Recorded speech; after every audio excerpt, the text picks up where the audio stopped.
My friends didn't invite me to their wedding, then made me the bad guy when I couldn't attend at the last minute.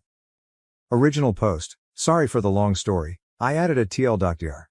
I'm definitely looking for advice, but it comes with a backstory. A friend, Greg 28, in my circle of friends met Shannon 28 about 5 years ago, and they immediately hit it off. Everybody instantly fell in love with Shannon because she's friendly and really fun to hang out with. They were everybody's favorite couple and really made our hangouts much more fun. We all knew they were perfect for each other. They both made our crew that much better. The engagement was expected but much welcome news. Our friend's circle was buzzing about the inevitable wedding. Then the invitations went out. You know those save the date magnets that people send out? Well, it really sucked seeing them on everybody else's fridge when I visited friends knowing I didn't get one and wasn't invited. Feeling left out really sucks. But it gets worse. I completely understand how stressful wedding planning is, and I believe nobody should feel that they have to invite people they don't want to their wedding. It's their day and their ceremony, and they shouldn't have to have people there who they don't want there. I didn't cause a fuss or express to anyone that I was hurt, that I felt excluded from the wedding and by extension, excluded from the group. I didn't want to be looked on in an even worse way that I feel I was apparently being looked at. But one friend actually stood up for me. When their wedding came up in conversation and people talked about booking flights and rooms, destination wedding in New York City. Eventually I was asked if I had booked yet. I said, me and my girlfriend, weren't invited. Nobody could believe it, but I insisted that I wasn't upset because I know how situations like this can go. I didn't want to cause trouble because then the happy couple might resent me. Then I'd be the bad guy. I heard through other friends that my friend Tracy thought it was really messed up that I wasn't invited. She and I never spoke of how I wasn't invited to the wedding, but she really felt a certain way about it. So a month before the destination wedding, I got a text from Greg basically saying sorry for forgetting to send an invite, but that they would love to have us come to the wedding. It was way too late at that point for me. I couldn't get away from my job, and I didn't have a chance to put money aside for a year for an expensive NYC destination wedding like everyone else did. I didn't even get a save the date. Every flight and hotel, no rooms where everyone else was staying, obviously. Too late for that, was unaffordable for me. I texted him back that I couldn't make it. The wedding came and went, and I felt bad about everything. I saw the Facebook pictures of my friends all having the time of their lives. It looked like a great wedding. There's even a picture of just the group of friends labeled the crew. I don't think I've ever felt so left out, honestly. It really made me feel worthless and unwanted. So naturally the typical thought surfaced. They don't like you. They think you're annoying. They think you're an asshole. If you can't identify the schmuck in a group of friends, that means you're it. They think you try way too hard to be nice and think you're a phony. Then, as if it couldn't get any worse, Shannon messaged me on Facebook asking why I didn't RSVP and said they missed me at the wedding. RSVP. RSVP. Doesn't one have to be invited in order to RSVP? Everybody got a year to prepare between getting save the dates and actual wedding invitations. I got a text message a month before the wedding. Just as I feared, I'm being made out to be the bad guy, and I even made a point to keep my feelings to myself and play it cool. But as usual, I didn't say this to her because I know how I would end up looking. I actually apologized for, I don't even know. But I made a point to mention how I spoke with Greg about it. I also made sure to compliment the wedding pictures and say it looked like fun. I did everything I could in that conversation to make it easier on her, and of course now I feel like a total schmuck. That was this past summer, and I haven't seen them since. I feel like that's it for me in the group now. I see some of the friends in our group every now and then, but everything feels different now. None of them even responded to my birthday party Facebook invite this month. I feel like things are being said behind the scenes, and I feel completely out of the loop. It felt like a passive-aggressive message that maybe Greg and Shannon never actually liked me. My fiancé gets along great with Shannon, and she's just confused. Seeing her confusion just makes my heart break even more because she's a sweetheart who's never offended anybody in her life. I wish I could break it to her that I'm just the guy in the group that Greg and Shannon think sucks, but I don't know how, and I feel like a complete loser who deserves this. I'll always appreciate Tracy for sticking up for me. She may never know how awesome it feels hearing about how she told everybody it was messed up that I was left out. I haven't even spoken to her about how the whole thing made me feel, or anybody for that matter. Reddit, you are the first to hear about it, because I didn't want it to appear like I'm making a stink and become even more disliked. This whole thing just fucking sucks. I feel like I don't have friends anymore.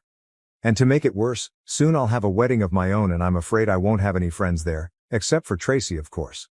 How am I supposed to handle who I invite so it doesn't seem like I'm leaving people out for petty revenge? How the hell do I navigate a toxic situation that I had no hand in creating?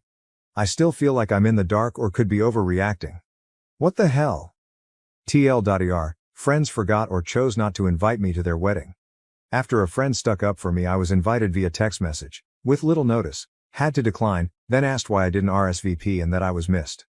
Soon I'll have my own wedding to plan and don't feel like I have any friends to invite, don't know if I should invite certain people, don't know how to even approach the situation I didn't create. Relevant comments, deleted.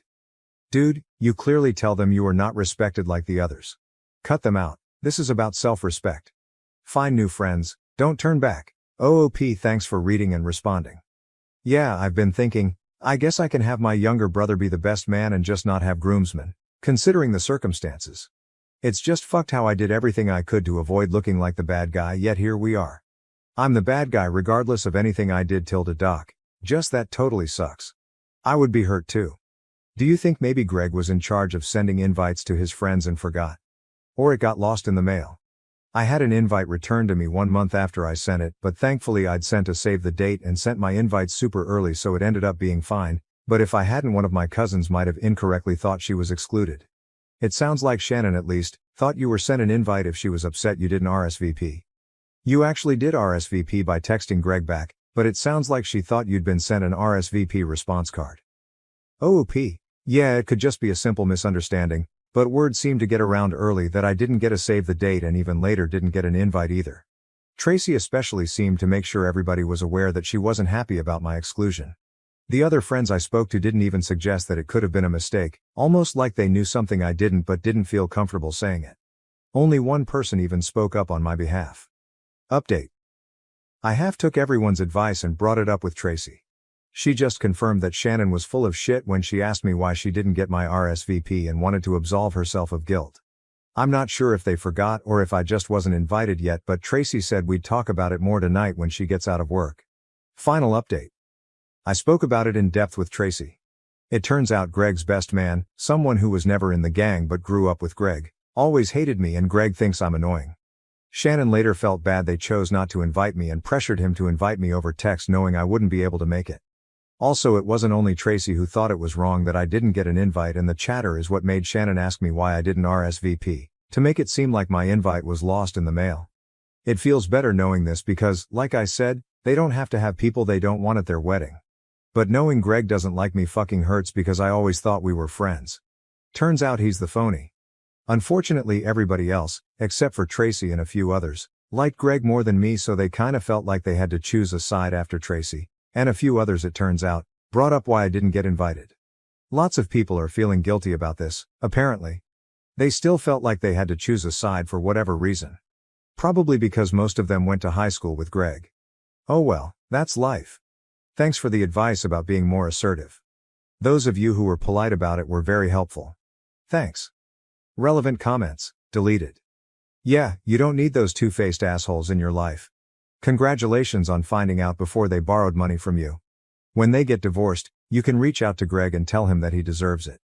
OP, it's funny you bring up borrowing money because they're the type who always want to split the check when they order the most expensive shit and always say, I'll get you back.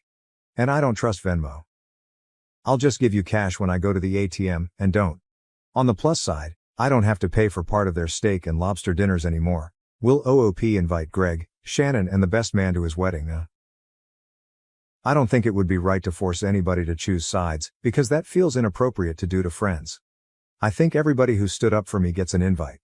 Greg can have his best man and be the cynical bastards they are together.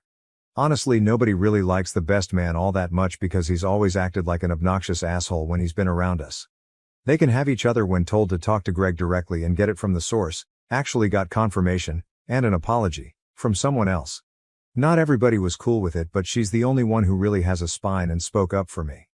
Turns out they fucked up and caused all kinds of drama between people in the group. Some people wanted to keep me out of the loop so I wouldn't feel insulted. I kinda get it, but it just makes me appreciate Tracy more. Final comments from OOP Ryra Jin. In this situation, you aren't the bad guy from my perspective, and to be honest, a destination wedding is a dick move on your friend's part. The sheer inconvenience of one is like dick move supreme, especially the fact they chose NYC. WTF. Plus, some people turn into assholes after marriage, and statistically speaking, your married male friend is going to be spending more time with his wife now than his friends. In some ways, marriage is like high school. You go to it with your friends for a little while, then you start to drift away from another by barely communicating. OOP Shannon is from up there and she wanted to be closer to her family. Yeah, it turns out they didn't want me there and felt pressured once some of my friends realized. I guess it was easier to make the decision when it was just the two of them and they lost confidence in the choice when people found out. Ryrajin, I feel it's best to let the consequences of this affect them, and just move on. OOP. Yeah. Hopefully they learn from this and aren't such assholes in the future. I don't see Greg ever changing from the cynical and negative guy he is, but you never know. Now to the next story. Story 2. My husband asked me to flash road workers. I did and he became furious and pushed me out of the car. Was he being a jerk? Original post. Been together 10 years, married for 6. The last 2 or 3 years he's started to show less and less interest in me. He does subscribe to a couple of OnlyFans accounts, which I'm not bothered about as it's no different to porn, so I know he still has sexual urges. I've tried talking to him a couple of times about this and told him I'm getting bored and frustrated and he knows I'm willing to try anything sexual, so if there's anything he wants to do to get him motivated I'll try it. He just says duly noted, and carries on with his day, which is frustrating. A few nights ago we had friends round for tea and we got onto the subject of commutes and roadworks, with them saying how their commute has more than doubled due to a road they use having roadworks. Carol, the wife of the couple, then says we've found a way to make it more entertaining though, haven't we? To her husband, and they both started laughing. She then tells us that the roadworks are about 3 miles long with the groups of workers spread out to maybe 7 or 8 groups and they are normally going 10 to 15 miles per hour, so when they get near one of the groups he beeps and she flashes them and they all cheer. I couldn't believe it as they seem so straight-laced. That night when they left my husband was saying how brave it is of them and that we should do it the next morning. I asked if he's sure. This is a man who didn't like when I posted a bikini pic on Facebook, and he said yes, and we even had sex that night for the first time in months and he initiated for the first time in years.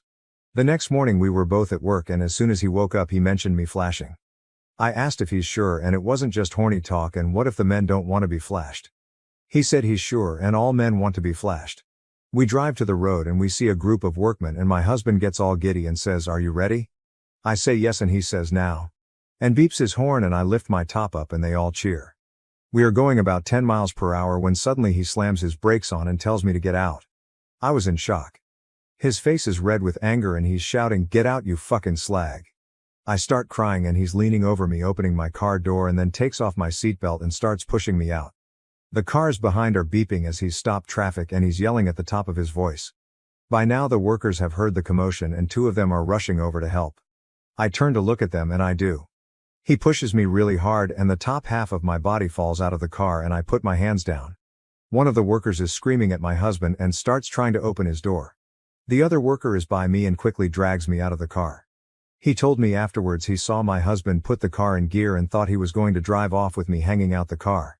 My husband just left me. I was still only wearing a vest top and pajama shorts and my slippers as he'd wanted to rush out and do this.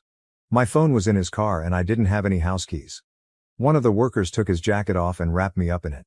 They took me to a cabin that was their canteen and put the heater on and made me a cup of tea. I was so embarrassed. This lot had seen my boobs and then seen me getting abused and then fell out of a car and then rescued me all in the space of 30 seconds. I kept apologizing to them and said it was his idea, but they said it's okay and it happens a few times a day and they are used to it, but I think they were just trying to make me feel better. They were laughing and joking with me and were all so sweet and funny. They asked if I wanted to ring anyone, but I don't know anyone's number apart from work and I didn't want them picking me up wearing next to nothing from a building site. I asked if I could just ring a taxi, but they said I can't get in a taxi dressed how I am. The man I'm assuming was their team leader told one of them to drive me wherever I wanted to go, so I asked if I could go to my mom's house about 5 miles away. They gave me some spare work boots to walk across the mud to the van and 2 of them drove me to my mom's and they were really sweet and made sure I was okay and even walked me to the front door. When my mom answered I was hysterical and crying and they told her me and my husband had an argument and he left me by the side of the road. My mom offered them a drink and I tried to give them their coat and boots back, but they said it's okay. I told my mom we were driving to McDonald's and got into an argument. I didn't tell her about the pushing or anything. She drove me home and let me in with a spare key she has. I packed some things and went back to my mom's. My husband had been home as my phone was on the table. In the 5 days since he's been ringing me non-stop saying he's sorry and he doesn't know what came over him. He said he heard someone shout, "Nice pair," and it made him angry. My friends are saying leave, he is obviously telling me to give him another chance. I'm 50/50ths, but if I do stay, I'm going to insist on couples counseling for us both and sex therapy either for him or both of us. He says he doesn't want to involve other people in the relationship. It feels silly to throw it all away over a few seconds of madness, and I should have just said no when he asked me to flash, as I know he's quite insecure. I was blinded by finally getting some sex and attention from him and thought I could get more. I took the workers their jackets and boots back and also made them 2 cakes and bought them 1,000 bags of Yorkshire tea as a thank you. TLDR, husband wanted me to flash, I did, he then physically pushed me out of the car but says he's sorry. Relevant comments. Commenter 1. I don't think any relationship advice will do anything to help your situation. Nor will couples counseling. This is definitely the sort of situation where couples counseling will only escalate problematic abusive behavior. What you need, quite frankly, is a divorce lawyer. OOP, that's the thought that's becoming more prevalent in my mind. I took pics of the bruises and scuffs on my arms and legs afterwards, and I kept looking at them and thinking, what would I say to anyone else who showed me them? Commenter 2, you sound codependent on him and do everything he tells you to do to please him, because you are terrified that he will leave you. Now you are in a situation where you did what he told you to do, but he ditched you anyway. He left you on the side of the road to the mercy of strangers that you just flashed with nothing on you. That was very dangerous, and it makes me question if he wanted something to happen to you. This relationship isn't safe for you anymore, and that probably will be for some time. He's abusive. He doesn't want to do couples counseling, because he knows what they would tell you. It isn't wise to do that with him anyway, because all that therapy is going to teach him are more weak points for you to take advantage of. Look for therapy for yourself. You know that he doesn't love you, that's why you accept all these behaviors of him. You can't make him love you by accepting his disrespect. You need to leave. It won't get better, it will get worse. Update. I took people's advice on this sub and a couple of others and rang the police to report the attack. I spoke to the workers beforehand who said they'd back me up. They arrested my husband and then released him on bail but told him he couldn't stay at my house, so he's gone to his mum's. After the argument, he told all our friends that I had cheated. I hadn't wanted to admit to people that I had flashed, but I felt like the tide was really turning against me and a lot of people were believing his lies, so I wrote a long message with a description of exactly what happened. Plus pictures of my injuries including scrapes and bruises, plus screenshots of messages he's sent admitting he asked me to flash, and admitting he hit me, although he did blame me, saying if I just got out like he asked he wouldn't have had to do that. A few people apologized, most didn't, but I don't care anymore. I'm back home and he has to answer bail in a couple of months. The police don't sound confident they can get a conviction, but maybe that's how they are supposed to sound. I've spoken a little bit to a lawyer, but I can't really afford anything at the minute in that way. Been a sad few weeks, but an eye-opener, and I don't feel any guilt for getting the police involved or telling people what happened. Just working and keeping myself busy at the moment. TLDR, I informed the police about the assault and he had to leave my house. Relevant comments. OOP on the workers who rescued her. OOP. Luckily the road worker was a big strong guy. He picked me up and got me out of the way like I was as light as a feather. That's the bit that plays on my mind the most. He drove off a split second after I was out of the car and the door was still open. I think in his mind I was still half in the car when he drove off. Can OP go to a safe place and away from her husband? OP, I don't think I need protection. My brother is staying with me now and he could beat up 10 of my husbands with one hand. Plus I feel like there's more deserving people than me who need a charity's help. OOP telling the police what happened and how they have responded. OP, I did tell the police exactly what happened, as did the workmen. Believe it or not, the police didn't care about me showing flesh and cared more about me getting beaten up and nearly ran over.